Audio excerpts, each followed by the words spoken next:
let's get to it. Let's pull up these updates. You know what's going on. A lot of new activity, and we got to stay current. So let's begin. Let's get right to the drama. All right. Court is now back in session, y'all. 8:50 a.m. yesterday. This was Monday's kickoff in court. They're going through a recap of all the allegations. We're pretty solid on all of that. A lot of people still are looking for the tie-ins to what's underneath his RICO and his main charges, opposed to him being a freak and being abusive and the domestic stuff. But once again, if we're saying it, you got to understand that the prosecution knows this as well. I think all of that is yet to come, and there's just a lot of tie-ins and painting of who he is that's happening right now, and none of it is good for him. Trust me, he doesn't want to hear none of this shit. All right, Dawn back on the stand, who once again is a former singer with Combs band from Dirty Money. We remember her, right? Has returned to the stand. She's wearing a white shirt and trousers. The jury are also back in the courtroom now, so they're ready to go at 9:42 a.m. All right, let's get it. Look at this. We're starting off with Combs with punch, choke, and slap Cassie. Okay. We return to an incident in 2009 when Dawn says she witnessed Combs attacking Cassie, hitting her over the head with an egg skillet, knocking her to the ground. Why did I read previously that he tried to hit her? No, they're saying he actually did hit her with the egg skillet. Damn, did he? What the shit? Dawn says the following day, Combs told her, "You could go missing." She says she was shocked and scared by what she had seen. She testified that Combs was frequently violent with Cassie, saying he would punch her, choke her, slap her in the mouth, kick her, punch her in the stomach. She says it was sometimes because Cassie was speaking up for herself, or it could be random going on when she had these moments of trying to stick up for herself. He would hurt her for it. Dawn says members of Combs' staff observed the alleged attacks, which she says left injuries on Cassie's face, eyes, legs, arms, and knees. She said Cassie would cover injuries up with makeup and sometimes sunglasses.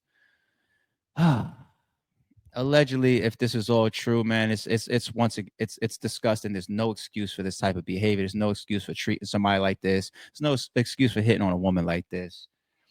Somewhere along the lines, I'm not praying for people to get abused, right? But somewhere along the lines, I kinda at this point want to see if he didn't put his hands on a man. Are we gonna get anywhere in this trial telling me that he didn't punch somebody in a man? It's just gonna be all woman shit with this guy, allegedly, which is disgusting. And then a takeaway from that though was her mentioning that other people would know too. So it would be encompassing of just Diddy being this powerful guy. He's providing all this opportunity, and people feel like they just need to be hushed about what's going on. And she's there, and she's going through it all as well, covering up the glasses, the surgery, the plastic surgeons. I could see the fear. Dawn describes another alleged incident in which she says they were eating in a restaurant in West Hollywood, and she saw Combs punch Cassie in the stomach. She says when they got back into the car to head back to Cassie's house with Combs and other members of his team, Combs grabbed Cassie, slapped her, popped her in the mouth, and told her to shut the fuck up. She says everyone was quiet the rest of the ride. Dawn goes on to discuss Cassie's music career, saying that Cassie had been keen to release an album, but Combs had told her she would have to wait, saying sometimes it was just wait your turn, other times it was violent or volatile. She goes on. I told her she would leave and she was torn. I told her to leave and she was torn. She would listen and I could see the fear, almost like she's scared to leave. And allegedly. What's wild is also the level of I'm God. I can't be touched. Allegedly. Nothing can happen to me. I do what I want. I get what I want. I get away with any and everything because there's a lot of abusive relationships going on out there. Unfortunately, there's a lot of women getting hit on by their man. But this is to the point, as it's being described, like he would just do this in front of other people. And the gravity of Diddy just makes everybody else shut the fuck up and turn a blind eye to it. Like imagine how bold you gotta be to be in a car full of people, other record label mates, other people you working with, handlers, managers, whoever. and you got you and your girl there, and you just let everybody see this shit. Yo, I don't think I've ever seen a man. Did I ever? Nah, I've seen men and women get into it before in public. I have, right? I just feel like I hear about it 99.9% of the time, and I see it. You know what I'm saying? Very rarely or sparingly. We see the aftermath. We hear about the aftermath. We hear the stories. Why? Because people that gonna be beating on their women tend to do that shit in private. The ones that we hear about, the ones that we feel is confirmed, right? We don't see it. This guy's allegedly doing this shit in front of. It don't matter. It don't matter. They say there was at a restaurant or some shit and he punched her in the stomach. Damn. Not even a hold. Just wait until we get back home. I'm gonna see you. Not even that. Shit. Okay. Drugs in Louis Vuitton pouch and handguns. Dawn is asked by the prosecution if she ever witnessed Combs using drugs and says she often saw him use ketamine, cocaine, Molly, also known as ecstasy, in the studio or the house. She says the drugs were delivered by the dealer called One Stop, or a dealer called One Stop, who says she sold a wide range.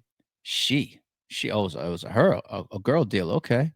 She says who sold a wide range of drugs, including cocaine, weed, birth control, everything. Yo, pulling up with the plan B's is crazy. Yeah, but the name is One Stop Shop, right? Yo, hustle man is gonna knock on your door with a whole stick of pigeons when the heat is off. Like, he's like, "I got what you need, chief." Yo, need the plan Bs. Got them. Need weed. Got it. You got X. Got it. And cocaine. Got it. Condoms. Got it. What I got. Speaking of the wire, Bubbles in his fucking shopping cart rolling around the hood. One stop shop. Everything. B damn. Plan Bs, y'all. I swear to God. I've seen a lot and I heard a lot. I've never heard of a delivery person also pulling up with plan Bs. I've never heard that before. This is my first time ever. That's insane. All right. Um, Dawn says Combs would store the drugs in a Louis Vuitton pouch, which she says would either be carried by him or one of his assistants. She also says she witnessed Combs with a handgun both in the studio and out in the club. And also says his bodyguards had handguns, which she says they wore in their lower back. Dawn confirms she filed a civil lawsuit against Combs last year, which is still pending. When asked if she expected any compensation for her testimony, she answers, "I'm expecting justice." Good answer. Good answer. Good answer. Yeah, don't try to tie them in. And that's what they did. The prosecution definitely alley-oop to that one. Don't make the jury feel like you're up here testifying in this criminal trial because you have a civil suit in which you are seeking money. Got to separate them. So the prosecution definitely alley-ooped that one to her just now. Okay, cross-examine. Oh, that's fast. All right. So I mean, there's going to be more details that we're going to get into separate from this article. That's a recap. But by 10:30, they're already doing cross-examination with her. Okay. All right, cross-examination. Dawn begins. Dawn cross-examination is starting 10:30. Okay.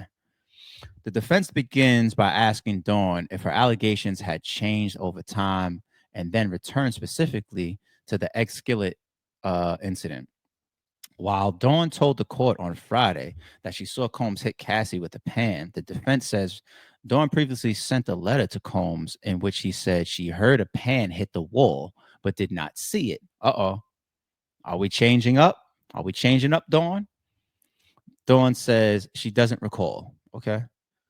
Nicole Westmoreland says Dawn also said in her letter that Combs didn't hit Cassie with the pan at all, but threw eggs at her, then put the pan back down.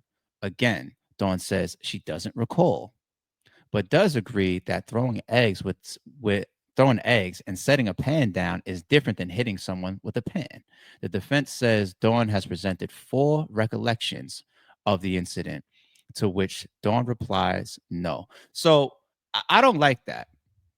I don't like that at all. See, it's one thing to say, hey, I want to go back to 2001 and ask you about an incident with Sean and Cassie. And if everything is hazy or it's just like if you don't remember nothing about it, we're gonna accept that. Sometimes people use the "I can't remember" as a lie, right? Because you can't prove that somebody forgot something, right? So that some people say I don't remember tactically. Go watch ASAP Relly's testimony. I don't remember. I don't remember. I don't remember. You don't remember shit. Look, what about YSL Woody, right? What's your birthday? I don't remember.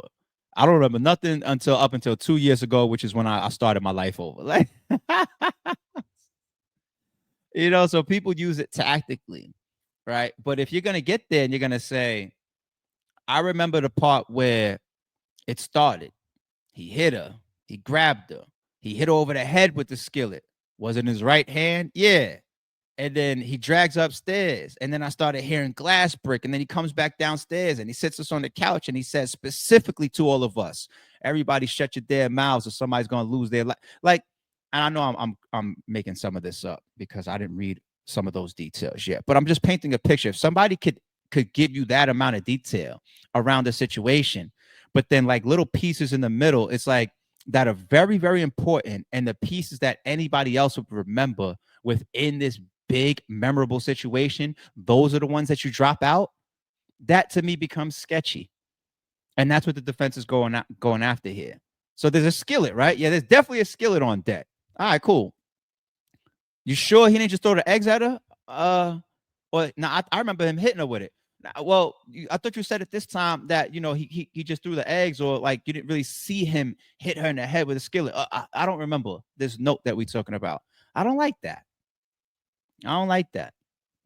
But anyway, let's go.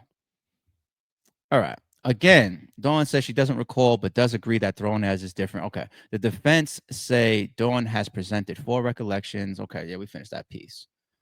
All right. Usher and other celebrities mentioned in court. Oh, here we go. Bringing other people in. The defense is now attempting to undermine Dawn's testimony from Friday that on that day after the egg skillet incident, Combs called her and fellow singer Kalina? I don't even know who that is. Kalina Harper into the office and told them people go missing and that they could die. Okay. Defense lawyer Nicole asked Dawn if it's correct that the first time she mentioned that Combs said people go missing was a week ago on the 10th of May. Dawn says she doesn't recall that. Okay. Westmoreland goes on to Dawn's allegations of Combs hitting Cassie in a West Hollywood restaurant and asks if other celebrities were there. Dawn answers Usher, Big Daddy Kane. Damn. Big Daddy Kane, Jimmy Levine, Neo. Damn. I asked y'all earlier, what's the probability that we tend to hear or see that these guys be beating on their women in public in front of strangers or other workers, people that you might consider beneath you or whatever? Like, all right, yeah, that's just my cook. Yeah, I hit Cassie in front of her, allegedly, right? But in front of Usher, Big Daddy Kane, Jimmy Levine, and Neo? What? You would let people like that see this? That would be crazy if so. That would be crazy if you let people like this see you hitting on Cassie. That would be fucking ridiculous. It's ridiculous, period. But the boldness, if you're also doing this in front of high profile people, and then the tie-ins become like, well, we know Usher, they didn't grew up together and all this, and Diddy watched over him when they were young, all that. But like the Jimmy Levine and Neo and Big Daddy Kane, people would turn to them and say, "You just turned the blind eye too, huh?" All right. Westmoreland asks if there's a reason she left them out, to which Dawn answers, I'm not sure. On the subject of handguns, Dawn is asked to list times she saw Combs with a gun, which she does before being asked why she had not mentioned guns in the 8 times she previously met with prosecutors. Okay. Dawn says it wasn't asked. Don't do that, Dawn, because we know there's going to be there were a lot of times in the situation where you've offered information. Don't ask like I ain't no snitch. I don't say it unless it's like, come on, like cut it out. That answer doesn't align with your already past actions. So when asked if she ever saw Combs pull a gun out and wave it around, Dawn says no. Okay. Combs ruined my career, not once but twice. I'm pretty sure she had a lot to say here. The discussion now moves to Dawn's career. She was formerly a member of a girl group, Danny Kane, which was put together by Combs on the MTV reality competition, Making the Band. She later became part of the electro soul trio Dirty Money, along with Combs and singer Kalina Harper. The defense say that after stepping away from Combs, Dawn alleged Combs would contact her, but they say it was, in fact, Dawn who contacted Combs, to which she agrees. She is asked, "You were scared of him, but then you asked to come back to work with him again." Dawn says, "Uh-huh," affirming this was the case. Oh, now it's a uh-huh. You don't know yes and no's, huh? Uh-huh. Diddy K, which once sold 100,000 records in one day and 600,000 records in 1 week, split up in 2009 after 4 years together. Dirty Money performed together between 2009 and 2012. That's pretty good sales, right? You're not going to see that in today's world, especially for this. I mean, it's bad boy backed, right? So at least at this time. The defense asks if it's true that she had asked Combs to sign her as a solo artist in 2011, which she refused, and again asked to work with him in 2020 and 2021, which Dawn confirms is correct. Dawn is asked, "You felt like Mr. Combs ruined your career not once but twice?" She answers, "Yes." Asked about her civil lawsuit against Combs filed shortly after Cassie's, Dawn says, "I'm filing the lawsuit to get compensation for the work I put forth." Okay. Compensation for the work you put forth. All right. Defense examined accuracy of Dawn's recollections. That's what I just called out prior. I don't like that, but let's see what they go with. The prosecution now begins their redirection, asking about the defense focus on Dawn's varying recollections between 2004 and 2011. She confirmed she first spoke to the government about her allegations last year and that she hadn't spent a lot of time thinking about the alleged incidents over the past decade. Dawn says it was a hard time, a bad time for me. It it did not all come back immediately. She goes on. The environment was traumatizing, so I tried to erase those things from my memory. Every day I remember certain things by speaking with you guys. I tried to relate it as best as accurately as I can. I could understand that. Okay. You try to bury something, you don't think about something, and as it continues to come up more and more and more and more and more, all right, you're the movie it. All right. You go back to the location, you go back to the scene, you start speaking with people. All of a sudden, these memories from childhood come back, and you realize, like, oh shit, we lost a couple of our friends back in, 2004. No, I'm not trying to say her memory is that bad. It's the movie It. I'm not saying that, but All right, not everybody's memory is that great for important situations that would make you sue later on. But okay. All right. Combs slammed Cassie's head into a window, pop singer claims. Questioner moves back to the egg skillet incident with Dawn asked, "Do you have any doubt in your mind that Combs attempted to strike Cassie?" She says, "No doubt." And she's crystal clear on that one. While she says Cassie didn't drop into a fetal position, she agrees there is no doubt that Combs dragged her up the stairs by her hair. Dawn also says she heard the breaking of glass and says the following day, Combs brought her in and threatened her to keep quiet. When asked about the incident in which Combs is said to have pulled Cassie from a car, Dawn says he slammed her head into the window. Now, here's the problem that Diddy is facing. Here's a big problem that Diddy is facing. I know there's times here during this particular video or coverage when I'm being sarcastic towards Dawn. I'm like, come on with the selective memory, and it's because um when I'm doing that, I'm keying in on her motives, right? I always pay attention to a person's motive. You always pay attention to the fact that, yeah, I'm up here testifying on how disgusting of a man Diddy is and all the things that he's done and how he hit people in the head with skillets. But over here, I got this pending multi-million-dollar civil lawsuit. Okay. So that's a huge motive. It's a motive to lie. It's a motive to stretch. It's a motive to compound. It's a motive to be there, period. Don't mistake my sarcasm towards Dawn in that respect for her motive, don't mistake that for her testimony directed towards Diddy beating on Cassie. Because I'm the person that continues to say, I saw that video in that hotel, and you can't make me believe that that's the first time that that ever happened. The dragging and whatnot. You just can't make me believe it. Could Dawn be making up some of the stuff that she's saying right now? Absolutely. But I don't believe that that's the first time he did it. So now what's happening with that video is so fucking damaging. With that video being out, with evidence being submitted of Cassie's injuries, it's always night and day when we get to see the visual. Night and day. You can tell me a lot, and I might throw caution. I might throw benefit of the doubt. I might say, Diddy, I don't see that in him. All these interviews, the way he's charismatic and cool, I don't see him doing none of that. Like, we talk about all this freak off information we get is bugged out, like to hear some of this stuff for the first time. But once you start to present the visual based evidence, it makes people, their minds where they had reservation, it's over. It's just like, oh shit, it's dead now. Anything else, I would just be either naive, I'd be a groupie, I'd be lying to myself at that point. So when anybody gets up on that stand and tells me about physical abuse or threats or him hitting on somebody, it's going to land. I'm not going to say that I got to take it as 1000%, but it's going to land.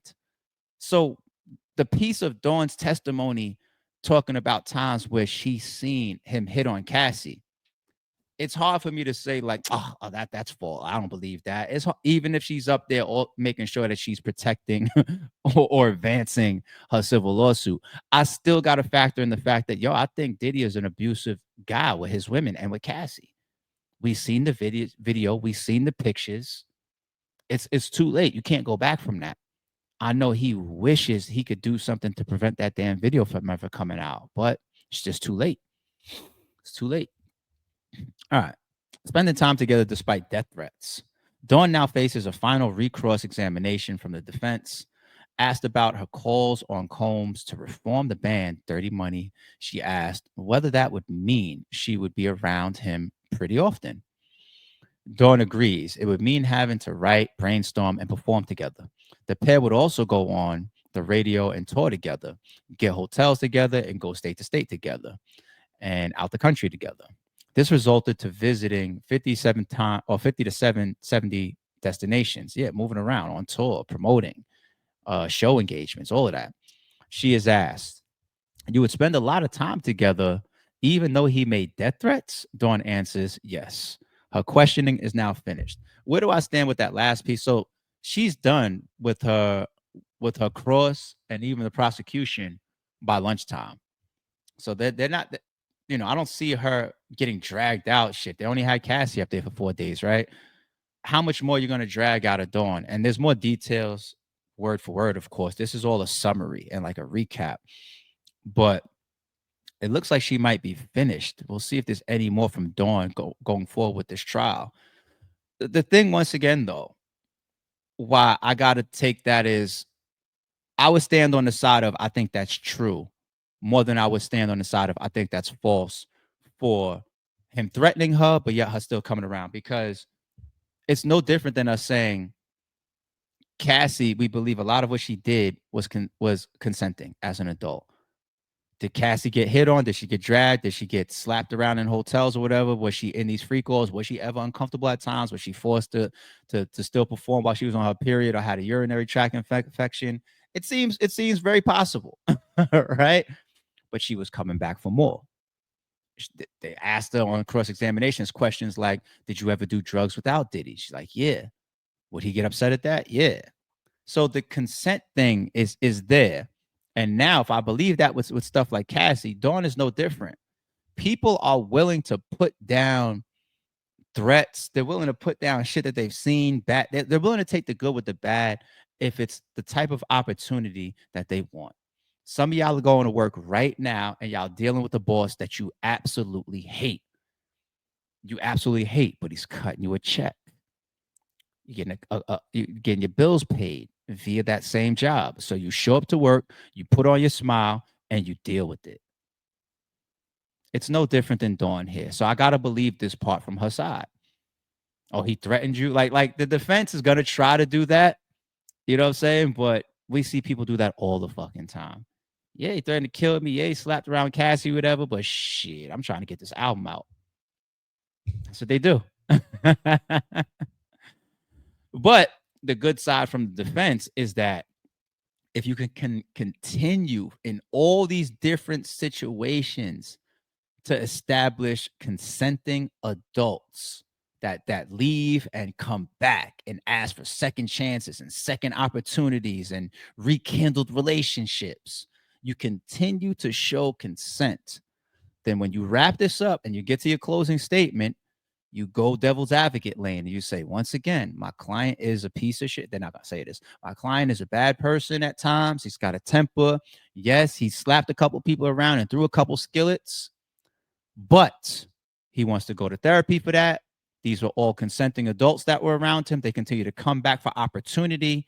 These are the same people that got millions and millions of dollars out of him, took all these lavish trips, had all these great times and life experiences with him that they couldn't get anywhere else and would never be able to get close to. And they accepted that. So if you want to take him down a state trial and get him for domestic abuse, let's do that. You know, you're just going to continue to establish consent in all these situations. It's got to be the no means no, or he does something and get the fuck away. Then go ahead and call a lawyer or go to the cops, people. I think that's an area that his defense is left with. And they're going to keep doing that in every situation, every witness. They're going to keep doing that. All right. Oh, before lunch, we're going to get Cassie's former best friend on the stand. Okay. The next witness, Kerry Morgan, is now on the stand. Morgan, who is a personal assistant and lives in LA, confirms she was previously best friends with Cassie. She says she and Cassie no longer speak after Cassie's then boyfriend, Sean Diddy Combs, assaulted her. Oh my goodness. Now, if she's taking the stand, that would not the stand as in court, taking a stand against even being friends with Cassie. This is what a lot of people want to see the expectations of all these other people that are looking like opportunists, right? Taking the bad with the good. I had a best friend that I lost because her man wasn't moving right. That's commendable. That's honorable, man. So, all right, let's see. Morgan confirms she received a subpoena to appear in court and did not want to testify, having moved on with her life. Yep. So she got subpoenaed. Remember, people, sometimes they say that. I think that's what happened with T.I., right? If they catch you, if they can get you on the phone, or they can get you to open that door, they get that subpoena in front of you, they pull up on you in front of your job. The moment that you get that subpoena and it's proven you have that subpoena, you don't show up in court, you could serve jail time yourself. That's why a lot of people end up testifying. And it's not like they walked into the precinct and say, hey, man, I got some information for you. Nah, they found them. They caught up with them. They got that subpoena served towards them. They say the game ducked that 40, 50 plus times, right? Allegedly, right? He was ducking that subpoena, but then he ended up with a default judgment. And it was money based, right? But there's situations where you can end up in jail. You know, especially if you receive the subpoena and then duck off, you can get in a lot of trouble. It is what it is. So they grabbed her up, huh? All right. She describes meeting Cassie on a modeling shoot when she was 15 and Cassie was 16, saying, we moved in together in Manhattan. She was young, fun, worked really hard, and successful and confident. All right. All right. She was 15 and I was 16. Cassie was 16. Wait, she was 15. Wait, what? All right. All right. Describing their time together, she says, we worked together. We went out. We did everything. We did not drink much. I had to put my finger down her throat so she could throw up. What? All right. Morgan explains that in 2006, Cassie recorded the song Me and You, which propelled her to fame, and says Cassie began dating Combs the following year. Cassie had a notable song out before Diddy? I didn't know that. I didn't know that. Which propelled her to fame and says, oh no, began dating. Just because you began dating somebody doesn't mean you wasn't already in the mix with her. So he probably had her. Yeah, we already saw that initially, that they were working together, Diddy and Cassie, before they allegedly started dating, right? So All right. Combs would call 50 times in a row. Morgan says she would spend time with Cassie and Combs and would travel, go to dinner, Ibiza, Italy, LA, Vegas, Miami. Sounds nice. She confirms they would all take drugs provided by Combs, saying of Combs, I saw him do all of them, all the drugs. Morgan says she got to know Combs very well, saying he was very nice and generous. Asked if that changed, she says he had mood swings and could be very aggressive. He would get mad at Cassie. She says her friend also changed. She says her friend also changed, saying she lost her confidence, lost her spark, and was not the same Cassie. Yeah, he was just that type of presence around her. Like you end up cowering underneath a man like that that is dominating you, that is controlling you, that is scaring you, that is guiding you, that is saying yes or no, here's the car, or no car for you this week. Yeah, that'll change you. So all right. Asked if Combs would speak down on Cassie, she says yes. It could be often depending on what was going on, her looks, her behavior. She also says Combs could contact her looking for Cassie a lot, adding he would call 50 times in a row. So he would call her too. Yo, where my girl at? As the conversations with Cassie about her career, Morgan says she was frustrated. He was in charge of her career. She never told me why he would prevent her music from coming out. Okay. I saw him push her. All right. Come on, man. We already got all these stomps and kicks and slams and skillets. Don't get up here and all you got is a push. No disrespect. Morgan says she twice witnessed Combs physically assault Cassie and that he was not intoxicated or high on either occasion. She describes the first incident, which she says took place in a rented house in the Hollywood Hills. Morgan says she was in the front foyer with Ruben, one of Combs' security guards, while Combs and Cassie were in the master bedroom.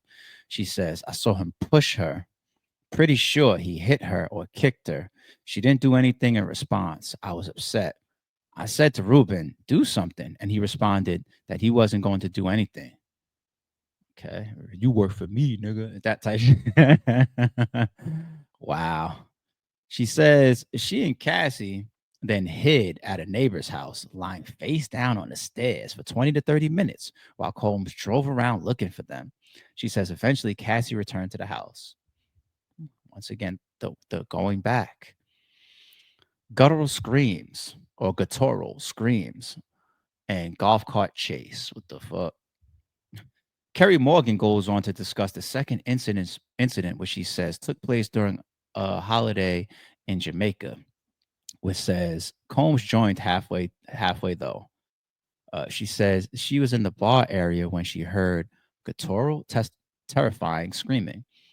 She explains that Cassie had gone to the bathroom, but that after a few minutes, Combs had gone to find her, saying she was taking too long. She says she then went into the hallway and saw Combs dragging Cassie from the master bedroom by her head. What? Everybody's seeing you beat on her. You're saying Neo, Big Daddy Kane, yes, allegedly Dawn, and now the best friend Kerry. I saw him push her on the ground and she hit her head on the brick. She didn't move. I thought she was knocked out, Morgan says. She says she and Combs began yelling at each other, and while they were arguing, Cassie got up and ran. She then describes a golf cart chase ensuing, saying, I got in one golf cart and Combs got in another and went different ways to find her. She says, I found her and we turned the lights out. We hid in a ditch and were whispering because you could hear Sean going back and forth, going around the community. It felt like hours. She had a really big bump on her forehead. I'm not sure if she got medical attention. Morgan says she also witnessed Combs being violent to Cassie on other occasions. She says Cassie did not want the police involved and also told her she couldn't leave Combs because of her job, her car, her apartment. Ah, she's got a bunch of physical altercation situations, B. She's got a bunch. It's y'all like doing this Diddy, you doing this shit even on vacations. Be like, that's yo, what type of nigga is this? I mean, we know at this point, but still, every time we get more and more into the trial, I still gotta treat it like it's fresh news. It's just like, what? What? There better be some incidents with you hitting on a man in this whole trial. There has to be. What makes a man it's a side topic. What makes a man fall in love with a woman that he actually cares about, that he love what like what's is it a mental thing? Like what is it that would make a man just continue to beat on a woman that he out the country, in the country, on vacation, at work, outside of work, randomly? I'm high. I'm not high.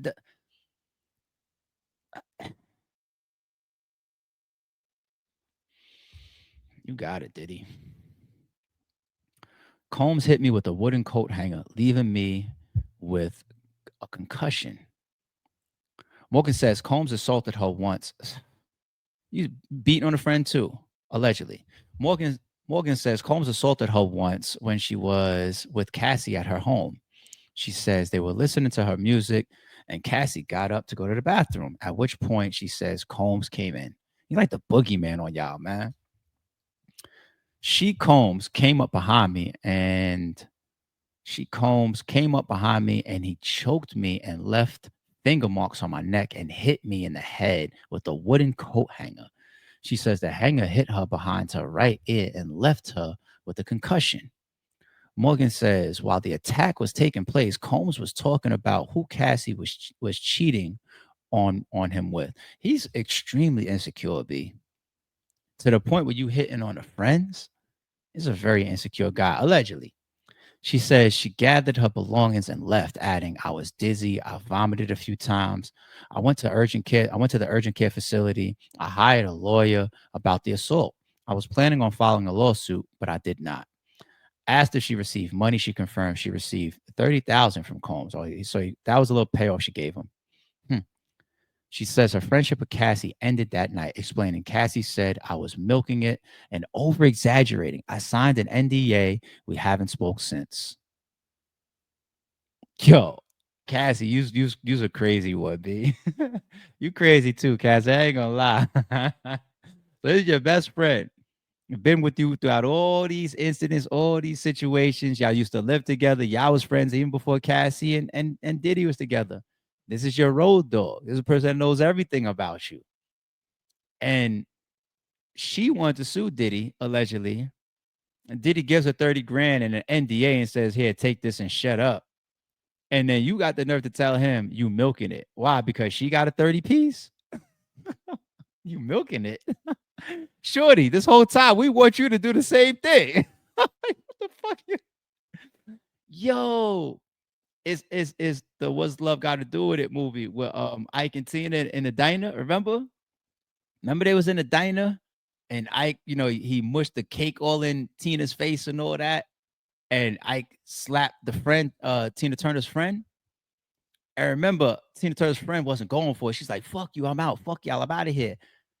And what does Tina Turner do to her friend? Like, no, no, no, it's okay. It's okay. She's like, no, it's not okay. This motherfucker beating on you and hitting on me. It's not okay. Because Tina Turner is so used to dealing with it and she's so accepting of it. Like, oh, this is what we doing. This is exactly that.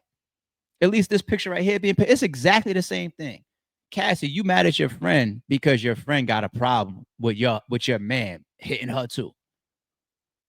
You hit the friend, Cassie's supposed to be like, first of all, you already beating on me, but even if you wasn't, if you do that to my friend, imagine what you do to me. And I don't expect that from my husband, my boyfriend, my man, no matter what, regardless. So not just me, we out. But Cassie stayed. And the friend gotta look at you like, you's a different type. You want to stay. I'm offended that you're not going to the wall and extreme, but the fact that your man hit me over the fucking head with a hanger and got me concussed. I got beef with you. I got beef with you. I got beef with both of y'all, all three of y'all.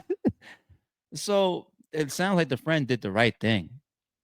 We haven't spoke since. Yeah, that's not your friend.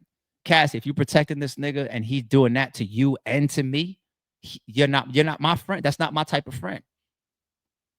She did the right thing. If this is true, she did the right thing. Court pauses for lunch. Damn, that's how they ended before lunch, huh?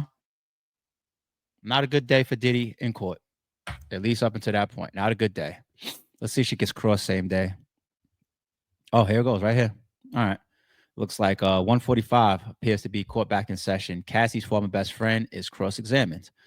Kerry Morgan is now back on the stand and is being cross-examined by Mark Ignifilo, lead counsel for Combs' defense. That's the same guy, I believe, that screwed up with the Costco statement for the baby oil. Costco came out and said, first of all, we don't sell that shit. Beat it, dickhead. But he's where he's at because he's good at what he does, you know? So even though I've seen some stuff from him publicly that's look a little shaky, he has the status that he has for a reason. I have yet to see Brian Steele do any cross-examination. I haven't caught that yet. All right. He establishes that she was best friends with Cassie between 2001 and 2018, and that they first met at a modeling job when they were both still in high school. Morgan confirms Cassie's modeling career was already going well, confirming she'd been paid $250,000 for one modeling shoot. Really? She already made $250,000 as a teenager from one shoot alone? Shout out to Cassie. Okay. Do your thing, girl. Young and getting it. Cassie jealous of Diddy's former partner, Kim Porter, Morgan claims. Okay. Now Kerry Morgan is asked about Kim Porter, one of Sean's former partners and mother of 3 of his children. When asked if Cassie was jealous of Porter, Morgan says, I'm sure. Yes, she was jealous because she could never go to New Year's parties or New Year's Eve parties. That's the only reason. I want to go to the New Year's Eve pop off. That better not be the only reason. I wonder if Kerry, if her whole vibe up there is on some old fuck you, Cassie, as if she's still upset with Cassie. I wonder if she's still holding a grudge towards Cassie. All right. Combs was jealous of Michael B. Jordan. You got Michael B. Jordan's name coming up again. Is that what this picture? That's not, obviously he's not in court, but yeah, Michael B. Jordan coming up again. Staying on the theme of jealousy, Mark asked if Combs' jealousy was a source of stress and if the rapper would be jealous and act up. Morgan says yes.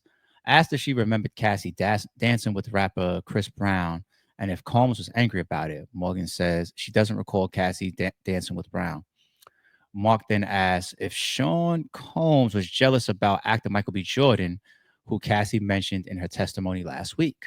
Morgan says, I remember she started talking to Michael B. Jordan before she went to South Africa. And I remember them not being together when she went there to film a movie.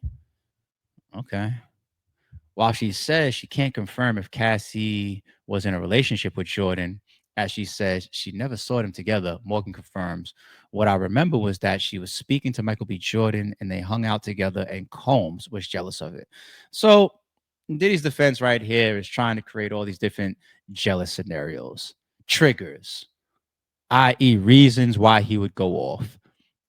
None of it is going to be justified, but it's like, all right, this time when he beat on her or he chased her in the golf cart is because he thought she was cheating or she was with Michael B. Jordan or she was dancing with Chris Brown. Like, is that the angles that you're going at in these cross examinations? That appears to be the case. Gina was a problem. Kerry Morgan is asked about another woman, Gina, who Combs was dating for part of the time he was in a relationship with Cassie. Morgan says she was a big problem. She wouldn't go away. Cassie found out about it and she wouldn't go away. We looked at her like a little girl. She acted like a little girl. She was much younger than us. Cassie was having conversations with her. Gina was a problem. Yes. She asked if Combs' relationship with Gina lasted for years and years and years. And if Combs was romantic with Gina at the same time he was with Cassie. Correct, she answered. Okay. Y'all both cheating on each other.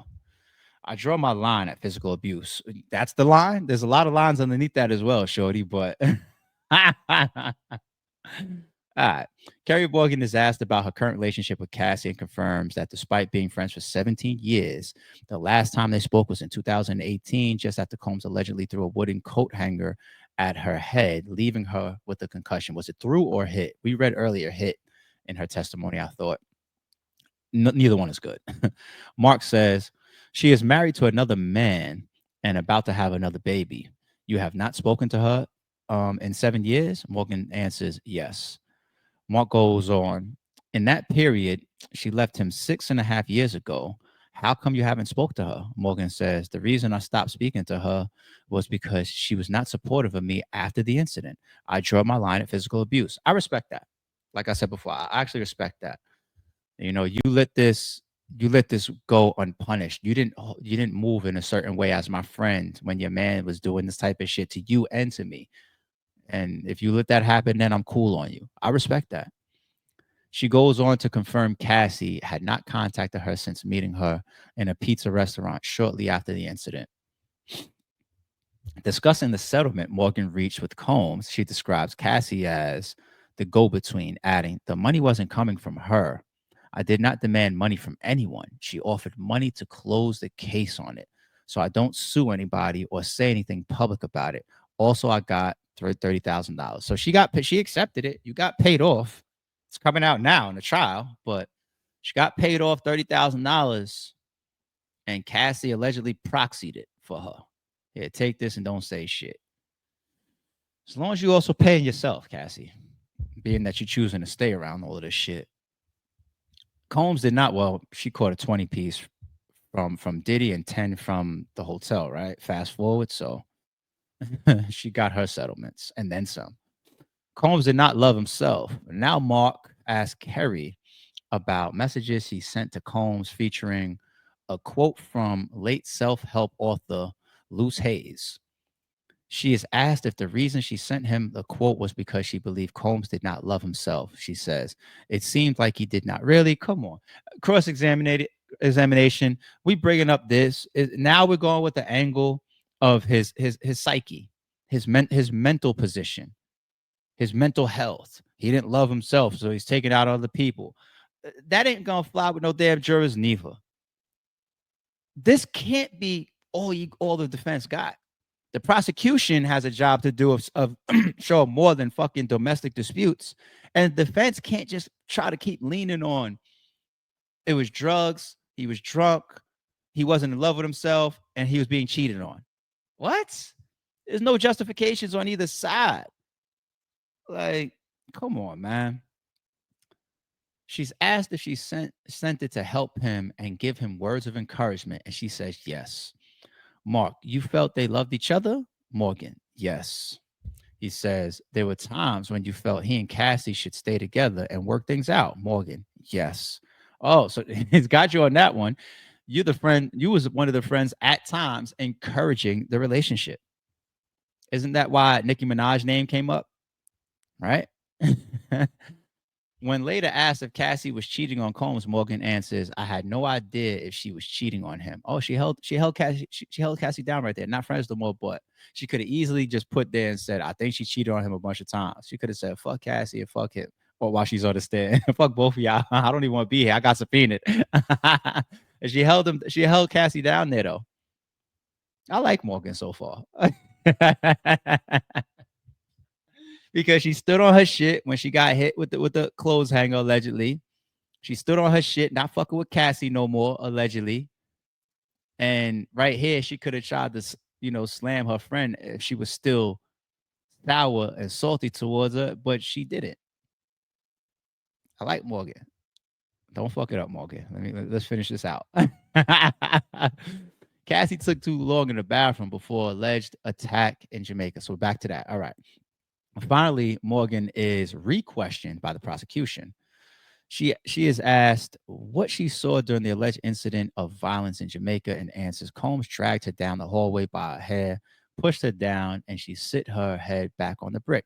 So for the prosecution on recross to go back to that, they want to leave last impressions on the jury for the violence. Like, we're not going to end this conversation talking about you getting $30,000 or none of that. We're going to end this conversation off on. So tell me, in Jamaica when y'all was on vacation having a great time, how he dragged her and she hit her head on the brick again. Like, smart, but all right. When asked why Combs did that, she answers, because she was taking too long in the bathroom. Morgan questions, Morgan's questioning is now over. Yeah, they wanted that last impression on the jury. They went right back to that. Combs' first former personal assistant steps up on stand. New witness. All right. David James now enters the witness box. He was Combs' personal assistant between 2007 and May 2009. All right, two-year run around Diddy. God knows what you can see in 2 years. God knows what you can see in 2 days around this guy. He says he is here because he was subpoenaed twice and is here to tell the truth. Okay. James explains that after graduating in Michigan State, he moved to New York and wanted to pursue a career in fashion. He said he applied for the role of personal assistant to the chairman of Bad Boy Entertainment in 2007 after seeing a half-page advert in New York Times. Quickly becoming emotional, James says he spoke with other members of the staff during his interview, with one telling him, "This is Mr. Combs' kingdom, and we are all here to serve it." Okay. He says there was a picture of Combs on the wall of Bad Boy Entertainment. He says he met Combs in his office at a later stage of the interview, describing him as very professional. He says Combs asked him 2 questions, praising his assertion that he wanted to be a personal assistant because I can't stop, I won't stop. And I'm telling him, yeah, I like that. Okay. That's how you sold yourself to Diddy? Oh my God. You had to meet with Diddy to try to be his personal assistant. He said, "Yo, why you deserve the job?" And he said, "Because I can't stop, won't stop." Like the gravity of Diddy creates groupies, creates people accepting wrongs with rights. It's I'm here for the bread still. I'm here for the opportunity. Look what Dawn, what we read earlier. So you came back and asked for another deal? Yeah. Despite him threatening you? Yeah. This is the type of shit, man. Y'all saw my clip about Enough, the movie Enough with Jennifer Lopez. And pictures, scenes outside New York court today. All right. This is everybody pulling up. All right. Witnesses. There goes Dawn. I believe this is Kerry Morgan. Yeah. This is his lead attorney, Diddy's lead attorney. Okay. All right. What is Gene Deal doing there? Former bodyguard for Sean Diddy. I would never want to see him subpoena and take the stand. Why? Because he just comes off like a fucking storytelling liar at times. I'm pretty sure he's got some truth in the million interviews he's been doing and promoting himself to be booked with his stories. It's his hustle. You know, I ain't mad at the next man's hustle, but it's a hustle. You're gonna get the Charleston Whites of the world. That's gonna if a big piece of the money that you're making is being booked for interviews, you're gonna want to say outlandish shit to keep your name hot. All right. Gene Deal has been doing the same. A lot of hot takes. A lot of things that he says is just like, what? Like, come on, Gene. Like, shut up. You know, so I don't really follow him too much, to be honest. I'm pretty sure he does hold some truth, but I don't want to see him on the stand because he's got a little bit of Jaguar right to him. You know, like he wouldn't be a credible witness to me. Anyway, but he's out there. All right, have fun.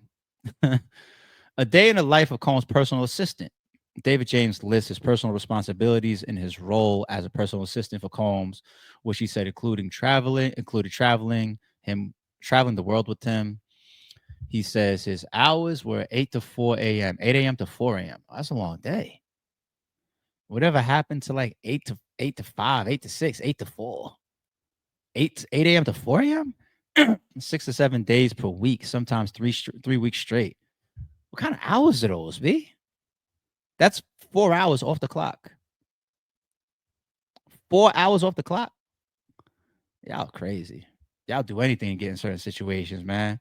I don't know how much you've been paid, so let me shut up. But all right, man.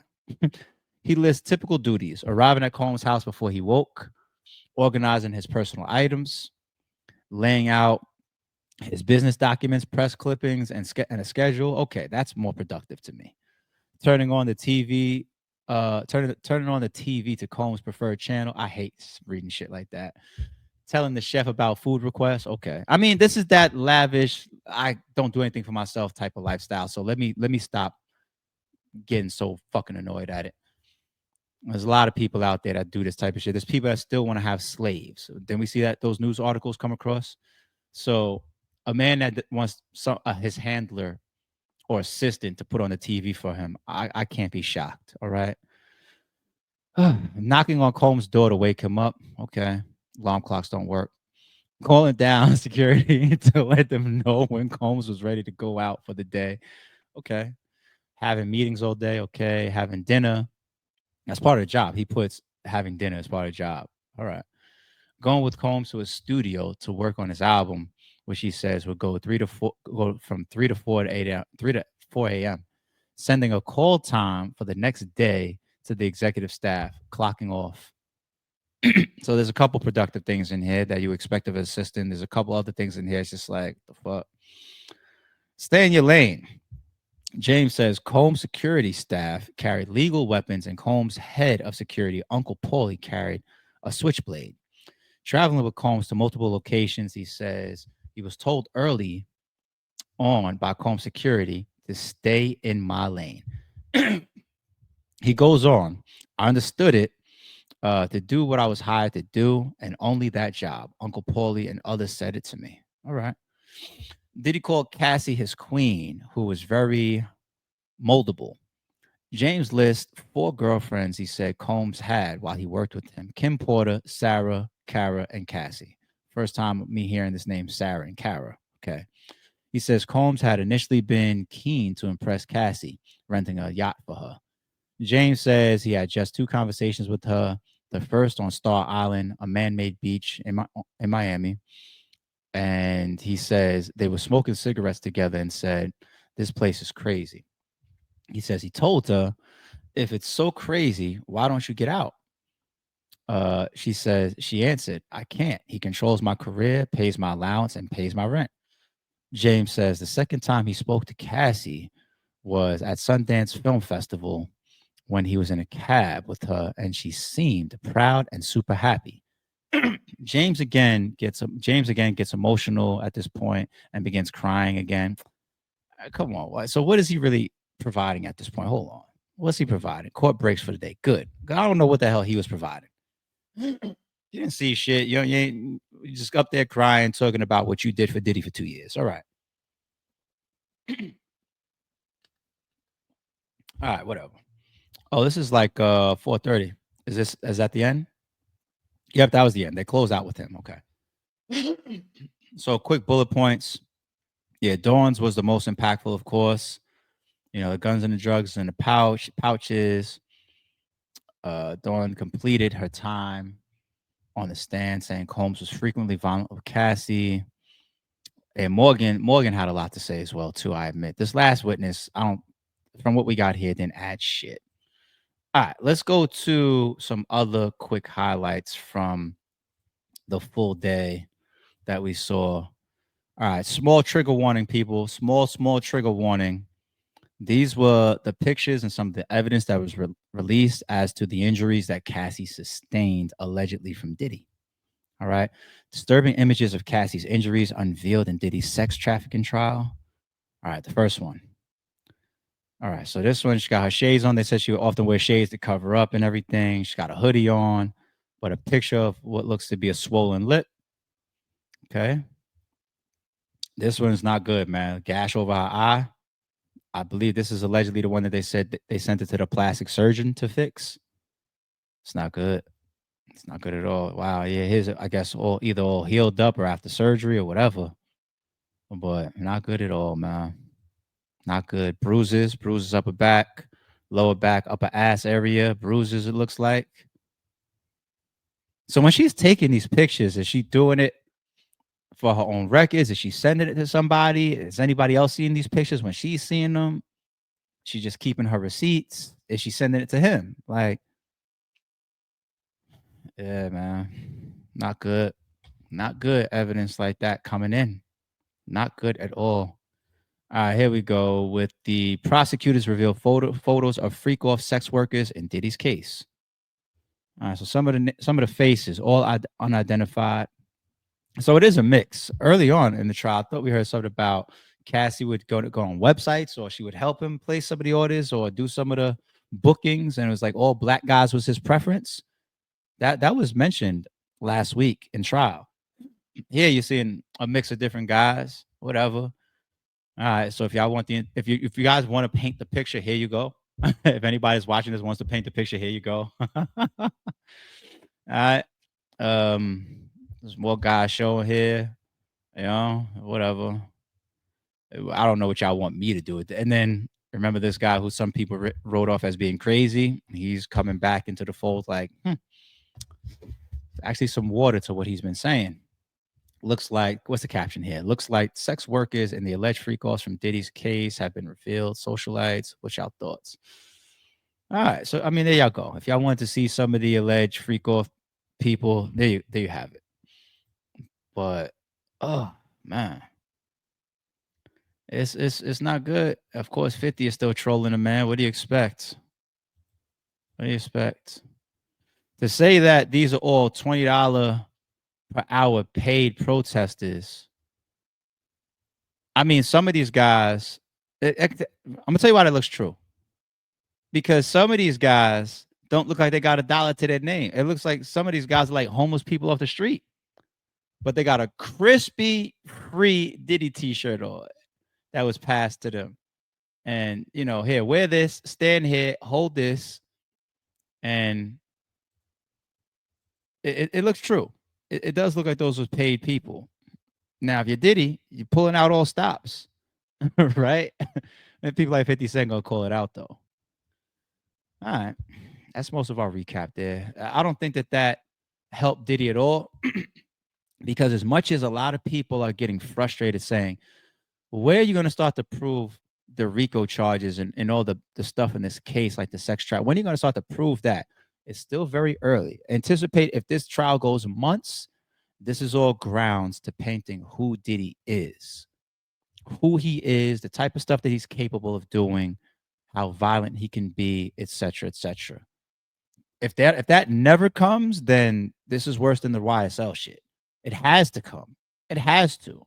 But as per the developments thus far, this was a bad day in court for Diddy.